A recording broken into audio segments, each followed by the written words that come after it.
جیسے احمدیوں میں یہ ہے کہ جنازے کی نماز میں شریک نہیں ہو سکتے غیر احمدی لوگ.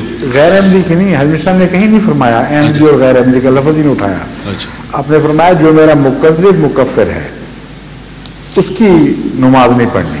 اچھا اسی طرح اور جو اتنی جرأت اخلاقی رکھتا ہو کہ مجلس میں لوگوں کے سامنے کہہ دے کہ میں حضرت مرزا صاحب کو جھوٹا اور کافر نہیں سمجھتا بلکہ سچا مانتا ہوں، خواہ تفصیل میں اختلاف ہو، اس کی بشک جنازہ پڑھ لو، نماز جنازہ پڑھ لو.